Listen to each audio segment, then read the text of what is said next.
ও মুকেশ, আরে তাড়াতাড়ি ভাইয়া। মারিক ভাই কি খবর? আরে খুবই ভালো খবর। তোর যেহেতু পাসপোর্ট আইসাই পড়ছে, তাহলে আমি যত তাড়াতাড়ি সম্ভব তোর লাগে একটা ভিসার ব্যবস্থা করে ফেলাই। 15টা দিন অপেক্ষা কর, এই 15 দিনের মধ্যে আমি তোর ভিসার ব্যবস্থা করে ফেলতেছি। কার ভিসা? কিসের ভিসা? আরে দুবাইয়ের ভিসা পারবেন। দুবাইয়ের ভিসা দিয়ে তুমি কি করবা? এই পাসপোর্ট রাখেন, আমার জামাই কোথাও যাবেন আপনি জান। আরে এটা তো মুকেশ। তুমি বিদেশ চলে গেলে আমি কার সাথে ঝগড়া করুম, কার সাথে রাগ অভিমান করুম? আমার কোনো কিছু লাগলে কার কাছে যাব? না না না, আমি আমার স্বামীর রেখা এক মুহূর্ত থাকতে পারবো না। তুমি যদি আমার রেখা চলে যাও, তাহলে আমি জ্ঞান হারাবো, মরে যাবো, বাঁচাতে পারবে না কেউ। সংসার চালানোর জন্য তোমার বিদেশে যাওয়ার দরকার কি? তুমি তো দেশেই ব্যবসা করতে পারো। আরে দেশে ব্যবসা বাণিজ্যের অবস্থা খুব খারাপ। দেশে কি ব্যবসা করুম কও পারবেন? তা ব্যবসা সবসময় ভালো চলবে, সেটা হচ্ছে মুদি দোকানের ব্যবসা। কারণ মুদি দোকানে কি থাকে? চাল, ডাল, লবণ, তেল, আটা, ময়দা, সুজি। মানুষের তো ভাত খাইতেই হইব, আর ভাত খাইতে হইলে মুদি দোকানে যাইতেই হইব। এর জন্য মুদি দোকানের ব্যবসা সবসময় রমরমা, সবসময় চাঙ্গা। বাপের জমি বিক্রি করে বিদেশ না যাইয়া তুমি একটা মুদি দোকান দাও, তাইলে দেখবা এই যে টিনের বাড়ি দেখতেছো, এইখানে 7 তলা বিল্ডিং হইব। আর বলতে হইব না, তুমি আমার চোখ খুলে দিছো। আমি আর বিদেশ যাওয়ার কথা চিন্তা করুন না। আমি হবো ব্যবসায়ী, আমি হবো মুদি দোকান। বন্ধু আমার পানের দোকানদার, ও সখী রে, বন্ধু আমার পানের দোকানদার। আমি তো মুদি দোকানদার। মুদি দোকানদার হইছে তো কি হইছে? দোকানে পান তো, আর আমি তোমার জন্য গরম গরম ভাত তরকারি রান্না করে নিয়ে আসছি। হাত মুখ ধুয়ে আসো, ভাত খাইবা। এই মুখলেস, তাড়াতাড়ি আমার 2 কেজি পোলাও চাল, 1 কেজি আলু, 1 কেজি লবণ তাড়াতাড়ি দাও। আমার বাসায় মেহমান এসে। আমার বউ ভাত নিয়ে আসছে, আমি ভাত খাবো জানতো। আরে রাখো তোমার খাওয়া, কাস্টমার রেখা কোনোভাবে এখন খাওয়া যাবে না। ভাবি আপনি দেখেন আপনার কি কি লাগবে, আপনি নেন। হ্যাঁ আমি নিতেছি। এই যে ভাই, আমার কাস্টমার লাগছে। আসেন। আরো এই যে আসেন, আসেন। খাতা নিয়ে কই দিতেছেন? কেন তোকে না কইলাম আমার বাড়িতে মেহমান এসে, এর লেগে বাড়িতে যাই। বাইক যাবেন ভালো কথা, কিন্তু সদাই নিছেন, সদাই দাম দিবেন না। বাকি খেতে লিখে রাখ, পরে দিয়ে দেবো না। কেমনটা লাগে? এমন ভাবে দোকান থেকে সদাই পাতি নিয়ে যাচ্ছে, মনে হয় যে টাকা আমার অ্যাডভান্স দিয়ে রাখছে। আমি বাকিতে বেশি না, টাকা দেন। ভাই রে, তুই তো জানোস তোর ভাই থাকে বিদেশে, মাস শেষে টাকা পাঠায়। সারা মাস তুই আমার বাকি খাওয়াবি, মাস শেষে তোর একবার টাকা দিয়ে দেবো সব। আচ্ছা তুই আসলে আমি বাকি নিতে চাই। মুখলেস, তুই আমার বাকি দিবি না তাই না? তুই মনে রাখিস তোর বিউটি ভাবি জিন্দেগিতে তোর দোকানে আসবো না, তুই মনে রাখ। খালি ডিম আর ওই 1 কেজি আটা দে। 130 টাকা দেন। ওরে বেটা, বাকির খেতে লিখে রাখ, পরে দিয়ে দেবো। একটা সাবান, একটা শ্যাম্পু আর একটা তেল দিন। আর বউ গোসল করবো। টাকা ছাড়া এই মুখলেসের দোকান থেকে কেউ একটা সুতাও নিতে পারবো। কি মুদি দোকানদার, আজকে কয় টাকার বিক্রি করলা? 250 টাকা। এত বড় দোকানে তুমি 250 টাকার বিক্রি করছো? কেন, কোনো কাস্টমার আসে নাই? কাস্টমার আসছে, কিন্তু আমি কারো কাছে বিক্রি করি নাই। সবাই এসে খালি বাকি নিতে চায়, কিন্তু আমি তো কারো কাছে বাকি বিক্রি করব না। ব্যবসার শুরুতে প্রথমে তোমাকে বাকিতে বিক্রি করতে হবে। এই জন্য তুমি কালকে থেকে আর সবার কাছে বাকিতে বিক্রি করবে। নগদ বিক্রি পেটে ভাত, বাকি বিক্রি মাথায় হাত। বাকিতে বিক্রি করে আমি মাথায় হাত দিয়ে টেনশন করতে চাই না। আমি হতেছি ব্যবসায়ী ফ্যামিলির মেয়ে, ব্যবসা কারে বলে আমি তোমারে বুঝাই দিতেছি। বাকিতে যখন তুমি বিক্রি করবা, তখন সব কাস্টমারও তোমার কাছে আসা শুরু করবে। কাস্টমারের তখন তোমার দোকানের সাথে একটা অভ্যাস হয়ে যাবো, তখন তারা তোমার দোকান থেকে সদাই নিব নগদ টাকা দিয়া। আমার চাচাই এই ফর্মুলা দিয়ে এত বড় ব্যবসায়ী। ব্যবসায় উন্নতি করতে হলে ঝুঁকি তোমাকে নিতেই হবে। তোমার এই মুরগির কলেজা নিয়ে তুমি ব্যবসায় উন্নতি জীবনও ঘটাইতে পারবা না। ঠিক আছে পারবেন, তুমি যেহেতু কইতেছো, তাহলে কালকে থেকে বাকিতে বিক্রি শুরু করুন। Good luck. এদিকে আসেন। আরে আসেন না, এই আরে নিয়ে আসেন। কি খাইবেন কোন? আরে আমি কি খাওয়ার টাইম নাকি? আমরা বাজারে যাইতেছিলাম।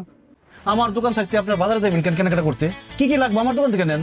আরে বাজারে আকাশের দোকান থেকে আমরা বাকিতে সদাই পাতি কিনি। আগে কি হয়েছে সেটা ভুলে যান, এখন কি কি লাগবে সব বাকিতে নিয়ে যান। মুখলেস, তুমি কি হাসা কইতেছো নাকি আমাকে দুজনের লগে মজা লইতেছো? মজা না বদি কাকা, একদম সত্যি কইতাছি। কি কি লাগবে কোন, সব বাকিতে দিয়ে দিন। এই গ্রামে একটাই মাত্র দোকান আছে, সেটা হলো তোর দোকান। আর তোর দোকান ছাড়া অন্য কোনো দোকান আমরা যাবোই না। আমার টাকা দিবেন না, আমি নগদে কোনো কিছু বিক্রি করবো না। যা বিক্রি করবো সব বাকিতে, আর যা যা লাগে চলে আসবেন বা কাউরে খালি পাঠাই দিবেন, আমি মাল দিয়ে। আসসালামু আলাইকুম। ওয়ালাইকুম সালাম। বেচা কিনা দুম ফেলা দিছে, টাকা পয়সার খবর নাই, সব বিক্রি করতেছে বাকিতে। দেন এইবার বাকি বিক্রি করে না, পরে গেলাম ঝামেলা হইছে। এবারে বদিসা বাড়ি কি বিয়ে শাদী লাগছে নাকি?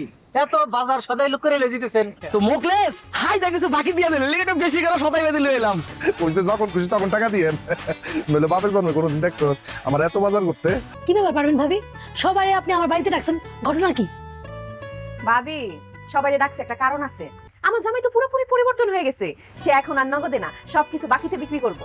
আপনাকে যা যা লাগে সবকিছু বাকিতে নিয়ে আসবে। সবাই তো নগদ বিক্রি করে, তাই আমি চিন্তা করলাম আমি না হয় বাকিতে বিক্রি করলাম। যে যে বাকি পারে নিয়ে যেতেছে, টাকা যখন পারে তখন দিব। তোমরাও নিতে পারো, আপনার যা যা লাগবে বলেন, আমি সব দিয়ে দিব। টাকা দিয়ে সমস্যা নাই তো। কি লাগবে কোন? গেলাম লেখা। পিন্টু 2800 আর জসিম 3500। আরে পারবেন তুমি? হ্যাঁ, আমি তোমার কাস্টমারদের নিয়ে চলে আসলাম। ভাবি যে এমন বেচা কিনে হইতেছে এইভাবে আর 2 দিন বেচা কিনে হইলে পুরো দোকান একদম ফাঁকা হয়ে যায়। সাব্বাস। আপনি এখনো পুরান কথা গায়ে মেখে বসে আছেন। শুনেন, জামানা বদলা গেছে, তাই আমার মনও বদলা গেছে। ভাইজান যখন বিদেশ থেকে টাকা পাঠাইবো তখন টাকা দিবেন, সমস্যা কি? সত্য কইতেছস ভাই?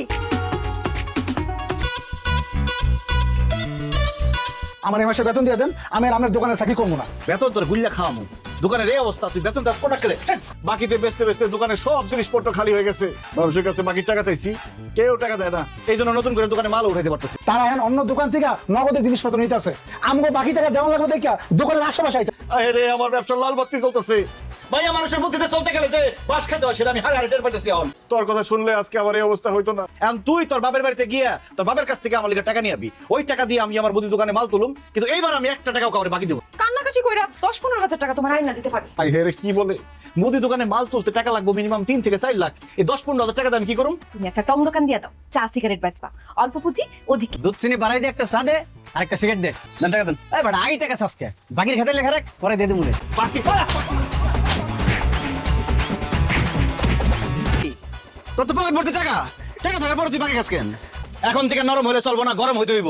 যারা যারা আমার মুদি দোকান থেকে বাকি খাইছে, আমার মুদি দোকান রে টং দোকান বানাইছে, প্রত্যেকের বিরুদ্ধে আমি অ্যাকশনে যাবো। আরে আপনি আমার দোকান থেকে বাকি নিয়ে বাকি টাকা দেন নাই, এই জন্য আমি বাড়িতে কোনো বাজার করতে পারি নাই, তাই আমার বউ কোনো রান্না বান্না করতে পারে না।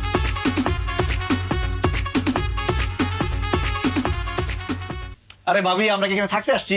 আপনার জামাইয়ের কাছে 10,500 টাকা পাই, টাকা দিতে কোন চলে দিই। ও বুঝছি, পুরো টাকা দিব না, 3,000 পয়সা দিলে সব বড়। আরে কোথায় ঠিক আছে। টাকা লইছি ল 7,000 পাইলাম, 3,500 যদি সময় মতো না পাই আবার বেড়াইতে এসে বলবো। দিনের বেলা তো আপনার পাওয়া যায় না, এই জন্য রাত্রে বেলা আইছি।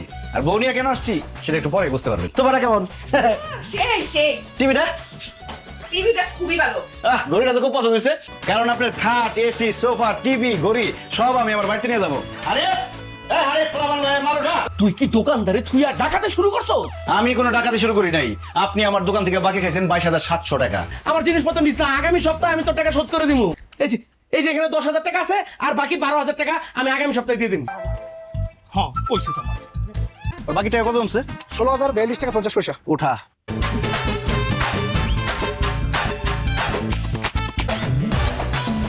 এই উঠা। এই খবরদার, আমার ছাগলের উপর হাত দিলে একবারে লাশ ফালাই দিব। ভাই কি কয়? দত্ত কি করবি তুই? কি করবি তুই? কোন ভাই কোন? কি রান্তেছেন? গরুর মাংস ছাড়া তো আমরা ভাতই খাইতে পারি না, তাই একটু গরুর মাংস রান্না করতেছি। 12,320। উঠা। এই উঠা মানে আমার শাশুড়ি একটু খাইতে চাইছে, আউশ কইরা নিস না। টাকা না দিলে খালি বড় মাছ না, আপনি শুধু উঠালে তো আপনার শাশুড়ি শুধু উঠাইবে।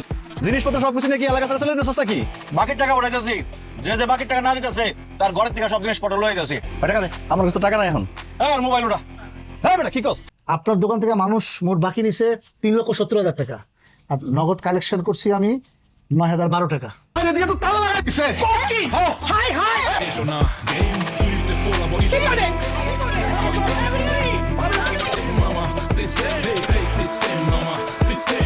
আমার দোকান থেকে বাকি খায়া আমার টাকা দাস আমার বহুত ঘুরাইছস, এই জন্য আজকে সব করার জ্বালাই দেওয়ার লিগে সব করার দাওয়াত দিয়ে নিয়েছি। টাকা দিয়ে দেবো রে ভাই, আর গালি করে ভাই।